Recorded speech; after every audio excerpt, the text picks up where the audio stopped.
Back to காணி லெஃப்டைல். Friends எல்லாம் மழை பெய்யுது. ஹெல்மெட் போட்டிருக்கனால மூஞ்சி மட்டும் நனையில. நேற்று நைட்டில் மழை இல்லைன்னு ரெயின் கோட்டை விட்டு வந்துட்டேன். இப்போ பாருங்கள் எப்படி மழை கேட்டு பெய்யுதுன்னு பார்க்குறேன். லேசாக மழை பெஞ்சாலும் டிராஃபிக் ஆகிரும். பலபடி டிராஃபிக் ஆகிட்டு பாருங்கள்.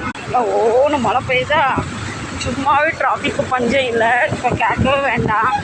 வாங்க இன்றைக்கி நாங்கள் எத்தனை மணிக்கு போகிறோம், எப்படி போகிறோம், ட்ரெஸ் ஃபுல்லாக நனைஞ்சிட்டு இது கடைக்கு போகலாம். வாங்க ஃப்ரெண்ட்ஸுக்கு பாருங்கள், இந்த பக்கம்லாம் சுத்தமாக மழை இல்லை. இப்போ நான் கடைக்கு போகிறதுக்கு இன்னும் அரை மணி நேரத்துக்கு அதுக்குள்ளே ட்ரெஸ் எல்லாம் காஞ்சிடும் போல். நல்லா துணி காஞ்சி வந்தது. பலபடி இப்போ சிரிப்பாட்டா ரோட்டில் வந்து மழை வந்துட்டு ஒட்டகத்தை பாருங்கள், ஒட்டகமும் நனைஞ்சி போய்கிட்டு இருக்கு. இந்த மாதிரி ஃப்ரெண்ட்ஸ் மணி கரெக்டாக 10:20. வழியெல்லாம் மழை பெய்யும்போது நனைஞ்சிருவேன், காற்றடிக்கிறது காஞ்சிருவேன். இதுதான் நடந்தது.